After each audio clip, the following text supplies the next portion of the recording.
Olá, o vídeo de hoje é um vídeo resposta a uma matéria de um jornal aqui da cidade de Vitória, Espírito Santo, que foi veiculado.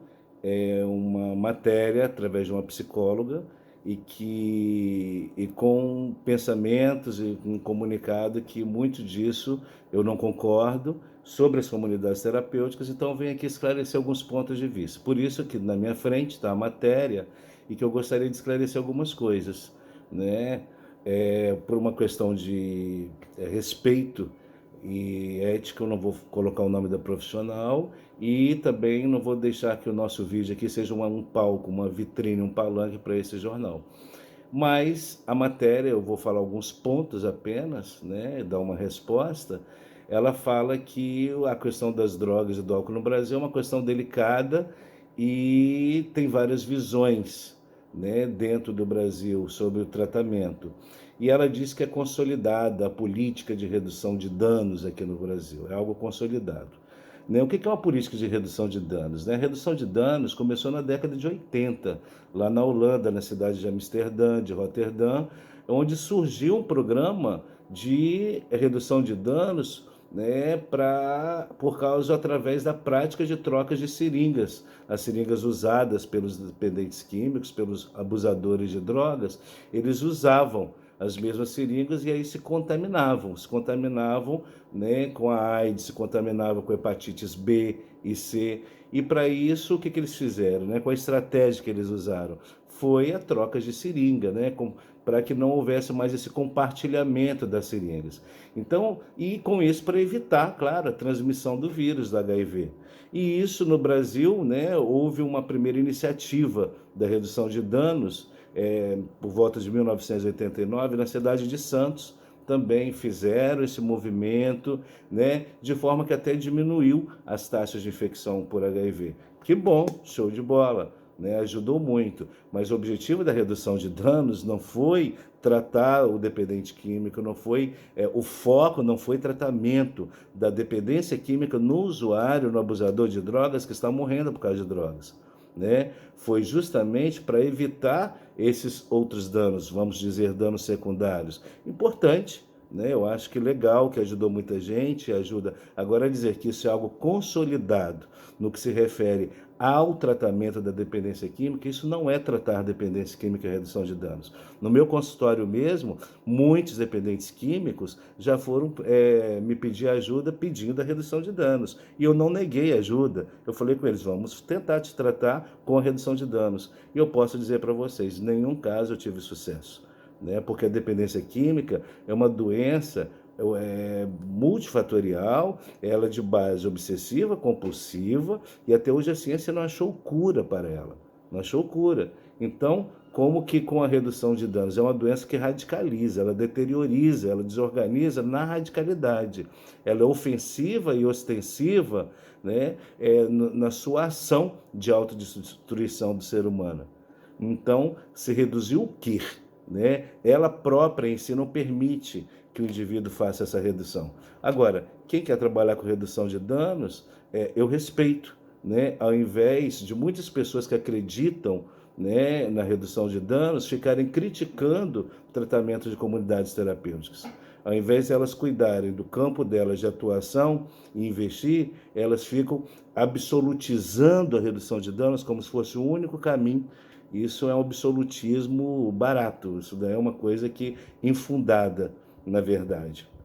Bem, e ela diz, né, que nessa consolidação das políticas, né, através da redução de danos e da rede de atenção psicossocial, que é o RAPS. Que bom, porque o RAPS é importante para todos nós. Ele é destinado ao atendimento com pessoas com necessidades psicossociais, com transtornos mentais, com problemas de álcool, droga, né? E faz parte da política nacional da saúde mental. E isso é importante, o RAPS para todos nós, essa rede de saúde é importante, como UPA, como consultório na rua, como serviços residenciais terapêuticos, unidades de acolhimentos. Ok, muito importante. As comunidades terapêuticas, elas não estão isoladas, elas não estão para fazer um trabalho unilateral, né, fechado no mundo delas. Não.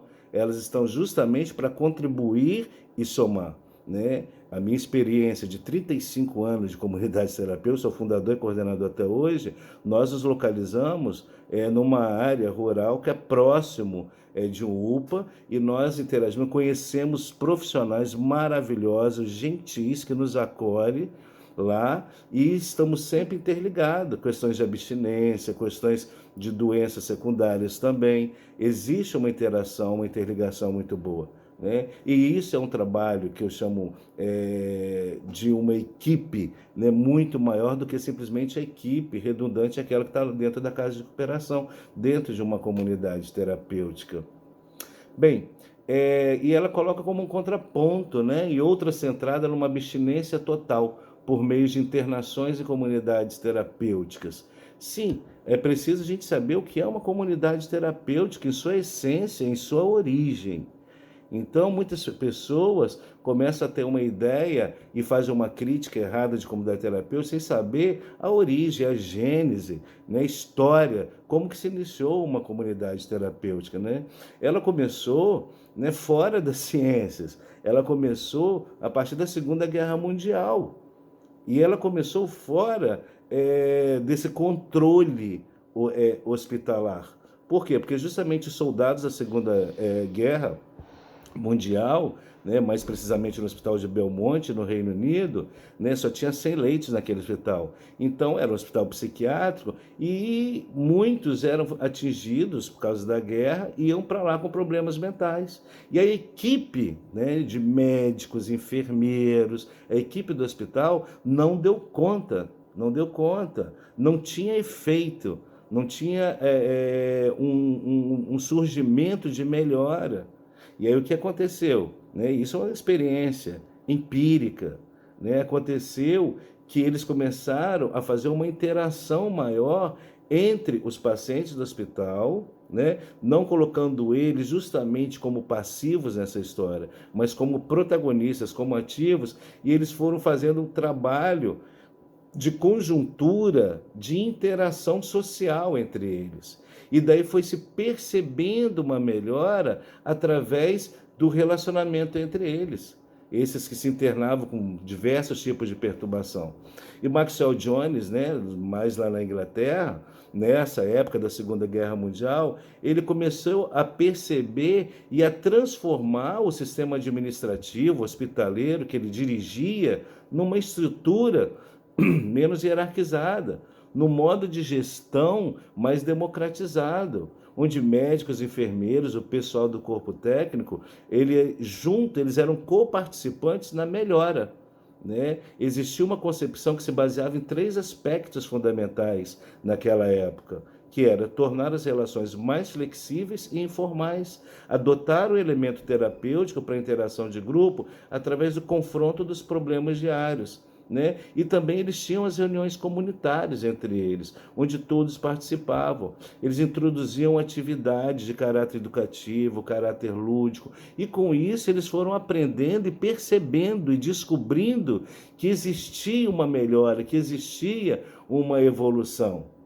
E com isso existiu um fenômeno onde que através da interpessoalidade, né, existia uma ação terapêutica. O doente ele pode ser um elemento terapêutico em si para a própria melhora do grupo, do movimento, da comunidade onde ele está inserido. E a comunidade terapêutica, ela parte desse princípio, através dessa relação. Quer dizer, não diminuindo, desqualificando a classe médica, não diminuindo e não desqualificando a medicação, não, de forma alguma. Mas houve uma descoberta. Essa descoberta, onde inclusive passou-se a ir para o mundo inteiro, abranger para o mundo inteiro. Então, comunidade terapêutica é uma modalidade de tratamento, sim, que ela funciona de uma forma fenomenológica, como intervenção, como um método em si, com parâmetros para poder intervir na dependência química.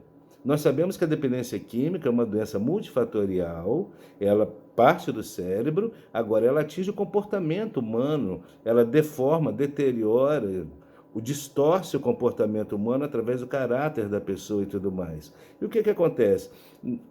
É um grande remédio quando as pessoas, através da interação, buscando mudanças de hábitos no comportamento, isso é um antídoto, isso é uma forma de conter a doença.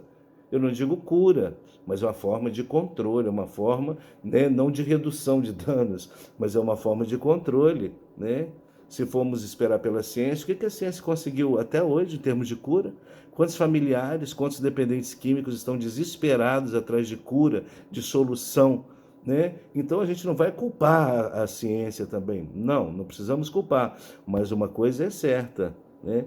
A doença, a dependência química, ela se trabalha através de uma identidade adictiva. E essa identidade adictiva, ela atinge o comportamento. E esse comportamento precisa ser contido através de novos comportamentos. E aí, essa pessoa, ela diz que essas comunidades terapêuticas, ela faz uma crítica, porque a grande maioria é ligada às entidades religiosas. Sim, qual o problema? Qual o problema de ser ligado às entidades religiosas?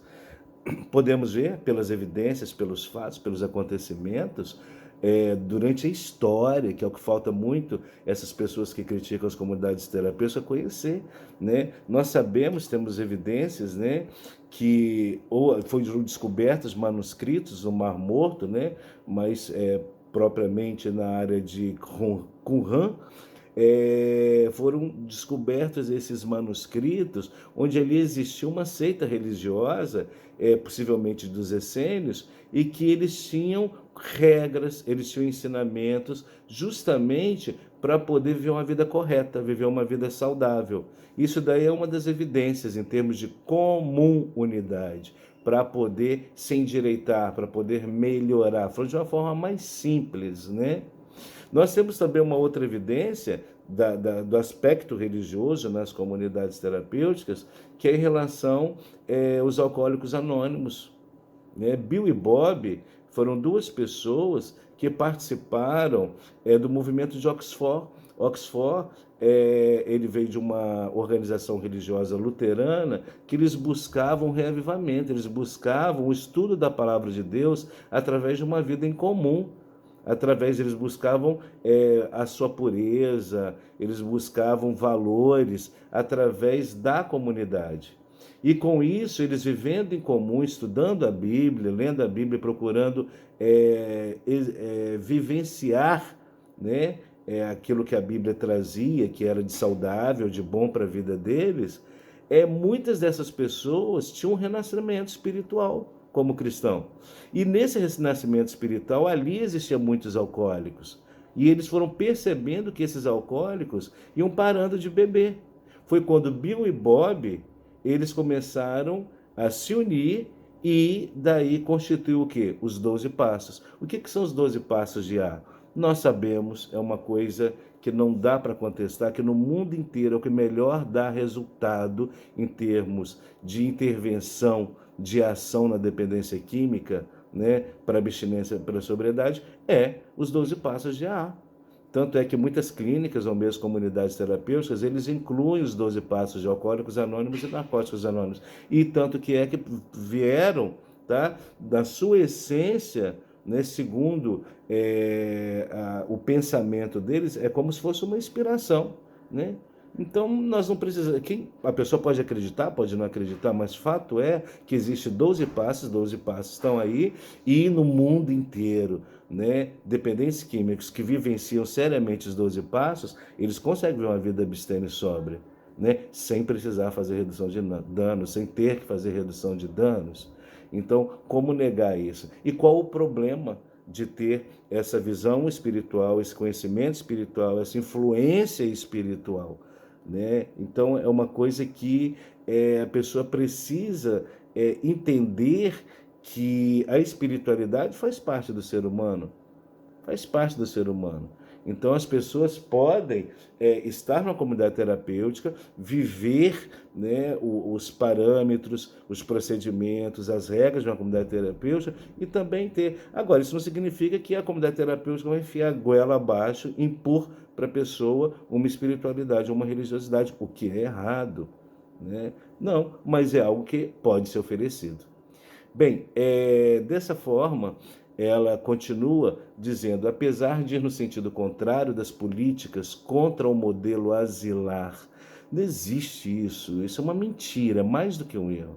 Isso é mentira. A comunidade terapêutica, ela não vai no sentido contrário do modelo asilar, não. Eu até escrevi um pouco sobre isso, né, dizendo que a experiência de Maxwell Jones, né, lá na pós-Segunda Guerra Mundial, e que houve todo aquele movimento, né, foi justamente na época da reforma psiquiátrica, essa experiência de Jones tornou-se, inclusive, inspiração para novas iniciativas do impacto da reforma psiquiátrica mundial. Né? Sendo ele um dos expoentes, inclusive, nessa área, né, da iniciativa da antirreforma, vamos dizer assim. Nós temos um italiano, que foi o Basaglia. Franco Basaglia, ele era um psiquiatra e foi o precursor desse movimento de reforma psiquiátrica. Ele, após a Segunda Guerra Mundial, depois de 12 anos de carreira acadêmica na medicina, ele ingressou no hospital de Gorizia, na Itália, e ao assumir a direção desse hospital, foi em 1961, ele se iniciou mudanças consideráveis com o objetivo de transformar em uma comunidade terapêutica. Justamente. Então, a reforma psiquiátrica, ela dá justamente nessa época onde pessoas, né, médicos, né, dentro da área da psiquiatria, eles buscam, né, fazer com que existisse uma comum unidade, que essa comum unidade, né, favorecesse de uma forma terapêutica a melhora desses pacientes. Então não existe isso, isso é uma mentira, que é um modelo asilar. Né? As pessoas, quando se internam na comunidade terapêutica, não é para se alienar, ficar distante da sociedade, não. Ao contrário, muitas pessoas confundem comunidade terapêutica de clínica. Tem muitas clínicas aí que realmente é um modelo asilar. Clínicas que realmente elas oprimem, realmente cometem injustiças, com certeza. Tem comunidades terapêuticas que fazem isso? Tem, por ignorância, porque muitas pessoas erram. Agora, errar, né? Uai, pessoas que erram, pessoas incompetentes e desqualificadas, tem tanto em clínicas particulares, também tem comunidades terapêuticas, também tem dentro do SUS, também tem dentro das políticas de saúde, também tem vários conselhos federais de algum tipo lá de profissão. Todas as áreas têm. Assim como em todas as áreas, existem pessoas e profissionais qualificados, qualificáveis, competentes, capazes. Existe. Agora, pegar, né, e fazer uma crítica, né, redundante e, ao mesmo tempo, absolutizando, né, essa ideia que comunidade terapêutica é um modelo asilar e que oprime, é meio complicado. Né? Se tem erro, vamos tentar acertar. Né? Se tem problemas, vamos tentar melhorar. Agora, é complicado, porque tem pessoas que usam da situação para poder atacar, ao invés de tentar contribuir para melhor. Imagina, isso é absurdo. Né? Parecem pessoas que têm algumas apologias, que se fixam nela e criam uma neurose, inclusive, em cima disso. Né? Acaba virando uma situação neurótica. Bem, aí a pessoa diz ainda, né? Que as comunidades terapêuticas vêm ganhando cada vez mais espaço, poder e recursos públicos. Mas tá certo, hein? As comunidades terapêuticas, elas se iniciaram fora do Estado, independente do Estado, né? Elas têm uma autonomia, elas vieram justamente para oferecer o que o Estado não oferecia, e não oferece muitas vezes até hoje. Eu conheço mesmo CAPs AD e CAPs comum que nem psiquiatra tem, que falta psiquiatra. Então, quer dizer, só por isso eu vou começar a hostilizar? Vou ter que ficar atacando os CAPs por causa disso? Não, o CAPs é importante. CAPS é importante, porque existe dependente químico que ele responde bem à ação terapêutica, não se internando, nem em clínica, nem em comunidade terapêutica. Ele consegue um sucesso de abstinência e sobriedade no CAPS. Show de bola, que bom. Mas também existe dependente químico que consegue seu sucesso em grupos de mútua ajuda. Show de bola. Existe dependentes químicos que conseguem ter o sucesso também dentro de religião. Show de bola. E existe muitos e muitos que somente comunidade terapêutica. Então, não é melhor sermos justos e termos essa compreensão maior da importância de cada um fazer o seu trabalho e procurar se empenhar na busca da qualidade? Bem, continuando aqui, essas entidades, diz ela, né, vêm na contramão das políticas desenvolvidas há mais de 30 anos. Mentira isso, ao contrário. Né? O que o Estado oferece hoje, o que o Estado tem oferecido, quantas ligações eu recebo de pessoas querendo se internar, o que temos hoje, pessoas para internação compulsória ou involuntária, porque corre risco de morte. Morte, sabe o que é morte? É morte de uma vida, morte de vida. Então, a internação, quando iniciou-se, né, a legalização, a permissão da internação compulsória e involuntária aqui no Brasil, eu era contra no início. Eu era contra, eu admito.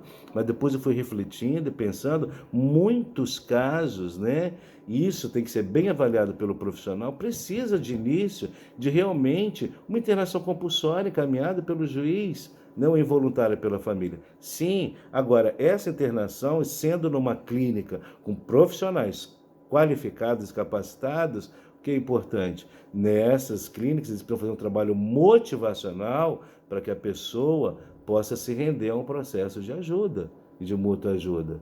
Então, nesse processo aí, ele é muito importante para as pessoas terem consciência que nós também fazemos parte da reforma psiquiátrica e antimanicomial. Nós fazemos parte. Né? Então, a comunidade terapêutica não reforça o isolamento. Né? E outra coisa, ela diz, né, que é uma perspectiva baseada na fé e no labor. Qual o problema? Qual o problema de ser baseada na fé? A fé é uma das dimensões do ser humano. O ser humano não é só físico, o ser humano não é só social, o ser humano não é só trabalho. Né? A fé, a espiritualidade, o transcendente, o místico, faz parte. Né? E até mesmo ateu, para quem é ateu, se é ateu, e vamos respeitar o ateu. Isso é muito importante. E isso faz parte, né? A laborterapia, a espiritualidade, a terapia, né? Com o passar do tempo, as comunidades terapêuticas têm crescido muito no sentido de ação, inclusive da ação da psicologia dentro das comunidades terapêuticas. Isso é muito importante. Bem, continuando aqui, ela diz, né, que segundo algumas pesquisas que eles fizeram, as comunidades terapêuticas estão vinculadas às igrejas, especialmente à matriz cristã. Que bom, que bom. Ué, qual o problema? Qual o problema? Né? Nós conhecemos pessoas do kardecismo que têm centros, instituições maravilhosos de ajuda à comunidade e que o Estado não oferece. Nós temos pessoas, né, protestantes que têm instituições, né, e que ajudam pessoas que o Estado não oferece, pessoas católicas. Então, qual o problema de uma instituição ser cristã? Né? Qual o problema? Então a gente só está vindo para completar, né, para ajudar, para somar no Estado, e para isso existe uma contrapartida, uma contramão, óbvio. O Estado precisa colaborar também para que essa coisa se promova em termos de qualidade, para que se perpetue a instituição. Né? Então parece que está demonizando, né, nessa entrevista, qualquer instituição que tenha uma ligação mística, espiritual, transcendente. Né? Eu não estou falando também daquelas instituições, inclusive comunidades terapêuticas fanáticas, instituições onde pessoas que coordenam são despreparadas e querem impor, né, uma religiosidade, levando o dependente químico como uma alienação. Realmente, eu também faço crítica a essas instituições e a essas pessoas, mas críticas às instituições específicas, a essas pessoas específicas, assim como eu estou fazendo crítica especificamente a essa pessoa que fez esse artigo. Eu não estou colocando que todo psicólogo pensa como essa pessoa que escreveu isso, eu também sou psicólogo. Então, por que generalizar? Então nós sabemos que existem muitas comunidades terapêuticas que fazem muita coisa errada, mas também, como eu falei agora há pouco, tem clínicas que também fazem. Então não é melhor a gente buscar melhorar e evoluir para uma compreensão maior e oferecer algo de mais qualidade? Bem, aqui diz ainda, né? Chegamos a visitar. Tá. Além da polêmica sobre internação em si, ela é feita muitas vezes em lugares distantes de onde os internados são originários e envolve obrigação de trabalhar nas vendas de produtos. Está errado. Está errado. Existe sim comunidades assim, infelizmente, né? Falta fiscalização do governo mesmo, né? Até para poder entrar e fazer uma contenção disso, porque tratamento é tratamento, e usar como moeda de troca, né, para ele se autobeneficiar é outra coisa, né? Isso é uma escravidão e ela está coberta de razão e eu concordo com essa pessoa, né? Violências, humilhações, como da terapia, eu concordo com o que essa pessoa está falando, sim, né? Políticas de isolamento, pessoas que não têm nem contato com as famílias, não deixa, punições lá dentro, ela está coberta de razão.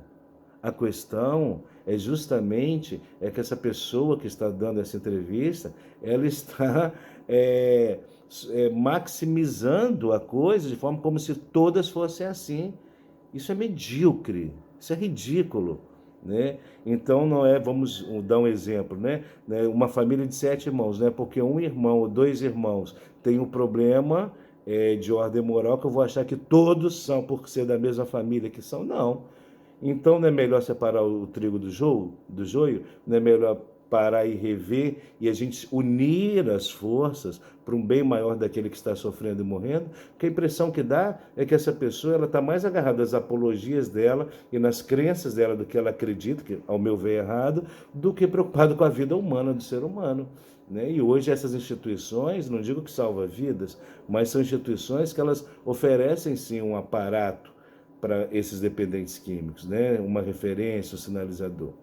Ela disse que chegamos a visitar uma comunidade terapêutica que havia uma jaula. Sim, até acredito, né? Que chamasse a polícia, que chamasse os órgãos fiscalizadores da prefeitura. Isso daí que seja qualquer lugar, qualquer clínica, se no hospital psiquiátrico, inclusive do governo, né? Se existir, eu também chamaria. Por que não chamou? Então, quer dizer, é uma questão de cidadania, como cidadão, por que não fez isso? Faz isso. Então, o importante é tomar atitude do que ficar jogando pedra. É mais fácil ficar jogando pedra do que tomar atitude, né? Então, diz também que em certo ano visitou algumas comunidades terapêuticas e que houve denúncias do Ministério Público. Que bom, o Ministério Público está aí para isso. Exatamente. É para agir, não é verdade? Então, que haja, cumpra o seu papel. Como a comunidade terapêutica tem que cumprir o papel, a polícia, o Ministério Público, o profissional. Então é melhor agir do que ficar jogando pedra, que é muito feio isso, né? E não vem somar em nada, né? As comunidades terapêuticas passam a fazer parte dessa realidade. Ela coloca como uma bancada evangélica, né? Que tem uma influência muito grande para receber recursos. Qual o problema de receber recursos e ter uma bancada evangélica? As pessoas estão lá no governo, cada um com seus interesses, todos têm interesses, todos. Qual política não tem seu interesse próprio? Né? E qual conselho federativo não tem seu interesse próprio? Todo mundo tem, ué. Então, cada um que vai de encontro aos seus interesses. Agora, o nosso interesse tem a nobreza de querer resgatar vidas. E qual o interesse da pessoa de querer ficar jogando pedra? Qual o interesse dela? O que ela vai ganhar com isso? Também diz que na época do estudo, né, que eles fizeram, eles recebiam recursos públicos aliados com outras fontes de arrecadação, como contribuições familiares, de internados, vendas de produtos, doações de igreja, instituições religiosas e entidades internacionais.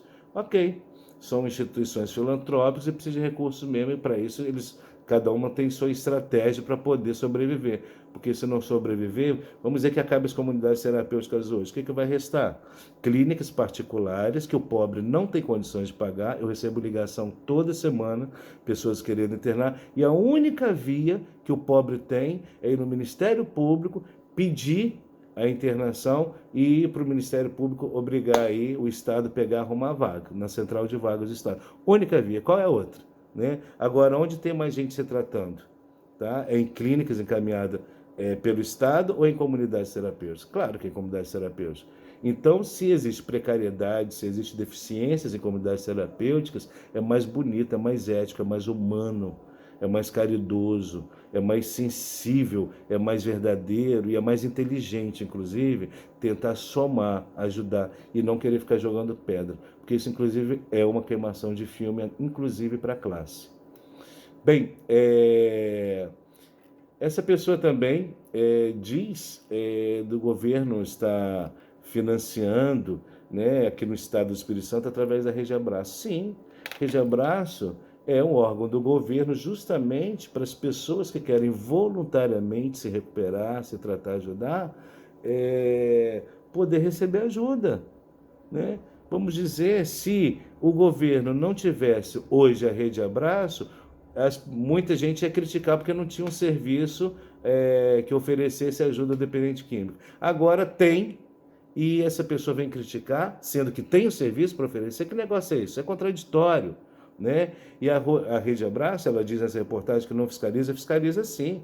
Eles têm o órgão fiscalizador, eles têm o procedimento deles, eles têm as regras deles, eles têm a Rede Abraço. Eu não estou aqui para defender Rede Abraço, porque eu não sou agarrado a partido, não sou agarrado a político, eu não sou preso a nada, nem a ninguém de política. Agora, eu procuro, no mínimo, ser honesto e justo. Ser honesto e justo. Porque eu não estou aqui para fazer propaganda e nem me interessa, porque eu não preciso deles de imediato, eu não preciso. Quem precisa é a minha instituição. Agora, se eu vejo que é um serviço que tem suas deficiências, eu também tenho as minhas críticas e faço as minhas críticas. Agora, querer desmerecer a Rede Abraço, primeiro vai conhecer a Rede Abraço, vai lá ver o que eles fazem, vai lá o que eles oferecem, e se tem alguma deficiência, segundo a sua percepção, tenta ajudar, oferece, tenta somar, ao invés de querer denegrir ou destituir, né? Então, assim, é muito complicado, independente de governador que foi antes, governador atual, governador que vai vir depois, o que importa é a obrigação. E Rede Abraço não faz favor a ninguém, não, já disse isso várias vezes. É obrigação deles, é o Estado. Rede Abraço, ninguém tem que ficar choramingando, tá? E buscando esmola de Rede Abraço, não. É obrigação porque é Estado. É o Estado. Eles têm os regulamentos deles, se a instituição está adaptada, enquadrada e quer se credenciar. Não é financiamento, é um credenciamento, uma coisa séria que eles fazem. Aí sim. Então, existe sim isso. E outra coisa, as comunidades terapêuticas, elas estão crescendo, elas estão num caminho evolutivo. Tem dificuldades, existe uma organização, existe uma regulamentação. Nós temos o Senapred, nós temos o Senad, nós temos a Confenact, nós temos Febract, nós temos Flact. São tudo federações nacionais, latino-americanas, internacionais, a Federação Mundial de Comunidade Terapêutica. Então, vir fazer crítica, entendeu? Como se fosse uma coisa pequena, miúda, isso é muito medíocre. Porque a comunidade terapêutica, ela está a favor da reforma psiquiátrica, ela está junto nessa causa, é um regime, é um modelo residencial de início, meio e fim, onde existe uma troca de interação, e nessa troca com sinalizadores terapêuticos para a pessoa absorver novos registros, para ter um novo estilo de vida comportamental, como contra-ataque à sua doença adictiva, a fim de ter um novo estilo de vida posteriormente à sua alta numa comunidade terapêutica, né? Então existe regulamentação, existe lei, existem federações. Então eu diria assim, a minha sensação é essa: o que vem de baixo não me atinge, porque é muito baixo. É muito baixo tudo isso, é muito complicado você poder... É uma lástima, você vê pessoas que ao invés de ajudar, né, vêm para tirar pedra. Né? Eu acho melhor tentar ajudar na ação. E como eu falei, interesses de classe existe. Então existem associações de comunidades terapêuticas com seus interesses. Não existem interesses religiosos, interesses de gays, interesses de índios, interesses sobre a mulher, né, contra a violência com a mulher, os conselhos. Então sim, nós temos nossos interesses, sim, nossos interesses é buscar qualificação cada vez maior. A única coisa que eu sinto muito é que as comunidades terapêuticas, como ela nasceu do empírico, né, e ela foi crescendo e houve muitos erros na sua história, muitos erros. E muita gente pega esses erros e tentam se fazer valer desses erros para denegrir as comunidades terapêuticas, mas não, né? As leis, as normas, os regulamentos estão aí as federações justamente para cada vez mais buscar um alinhamento das comunidades terapêuticas, investir na qualidade. Como eu estava falando antes, que eu lamento é que muitos coordenadores, fundadores, donos de comunidades terapêuticas, eles não têm esse espírito de unidade. Infelizmente, tem muitos ignorantes, sim, cabeça fechada, não busca evoluir, né? Fica numa soberba, no orgulho com pensamentos próprios e se sentem ameaçados quando alguém vai oferecer alguma ajuda. É verdade, mas em outras instituições também é assim, em outras classes é assim, né? Então, isso daí a gente tem que torcer e investir para que as pessoas possam cada vez buscar o seu melhor, né? Existe sim comunidades terapêuticas clandestinas, no meu livro eu falo isso, dessas pseudo-comunidades terapêuticas, e não confunda. Tem muitas clínicas que se dizem comunidades terapêuticas e tem muita comunidade terapêutica que se diz clínica. Muito diferente uma coisa da outra. Muito. Tá? Então, existe sim comunidades terapêuticas clandestinas que visam mais o dinheiro, o lucro, do que ajudar as pessoas. Mas é muito comum clínicas priorizar mais o dinheiro, o lucro, né? Porque é uma grana muito alta que o Estado, inclusive, solta para eles. E essas pessoas ficam criticando que o governo solta dinheiro para comunidades terapêuticas, eles deviam estar criticando dinheiros que solta para essas clínicas aí de tratamento e que muitas delas só servem para abstinência, não é tratamento, diga-se de passagem, né? Não invalido nem desmereço, né? Apoio para abstinência, agora para tratamento não. Não é porque 2 meses não é tempo pertinente e relevante, não. Então a gente precisa saber que nós somos regulamentados pela Anvisa, nós existe uma fiscalização de serviço nas comunidades terapêuticas, justamente para sua melhora. A gente está buscando essa melhora, né? E melhora justamente para a gente se manter nessas políticas públicas, porque ela se originou da ausência do Estado como uma alternativa ao modelo de saúde mental. Mas nós estamos no Estado e quanto mais laços com o Estado é importante sim. Tanto é que nós nos tornamos um dos caminhos mais procurados pela população no sentido da relação de ajuda, né? Isso é de grande importância para a gente. Então é isso que eu queria deixar para vocês, é uma mensagem com carinho, com afeto e com crítica também, né? A gente tem que realmente não atacar. Então a minha objetivo aqui hoje, ao invés de lançar pedras, né, é lançar conhecimento, lançar luz, do pouquinho que eu entendo, que eu conheço, né? E quem está falando aqui é uma pessoa que tem mais de 3 décadas de ajuda e de investimento. Eu sou um cientista na área de dependência química, com meu doutorado, com meu pós-doutorado. E nem por isso eu me faço valer do meu título para poder ficar vomitando bobagens, vomitando ideias erradas e que tende a prejudicar as pessoas. O cientista ele é um pesquisador, né? Ele é um pesquisador, ele tem que ter um olhar neutro. Então, qualquer profissional, como essa pessoa que fez essa reportagem, se ela faz estatística, se ela pesquisa, quer ter um olhar clínico, é preciso ver os dois lados. É muito injusto quando um cientista, ou melhor, não sei nem se é uma atitude de cientista, quando uma pessoa descreve uma coisa como essa, olhando só para um lado, com uma visão crítica só de um lado, né? Que cientista é esse?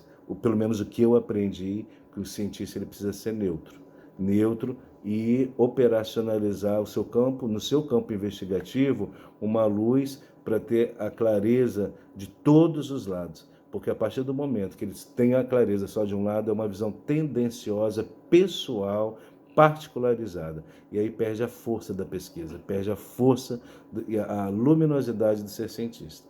Então espero que tenha ajudado um pouco vocês e que as nossas comunidades terapêuticas têm muita deficiência, tem muita dificuldade, tem muitos erros. Hoje temos sim, né? Mas nós temos uma perspectiva muito grande e poder melhorar. Sabe por quê? Porque nós realmente já conseguimos avançar muito, e a maior prova disso são inúmeras pessoas, milhões e milhões de pessoas no mundo afora, abstêmios e sóbrios, através da comunidade terapêutica tão criticada por alguns. Um grande beijo, até o próximo vídeo.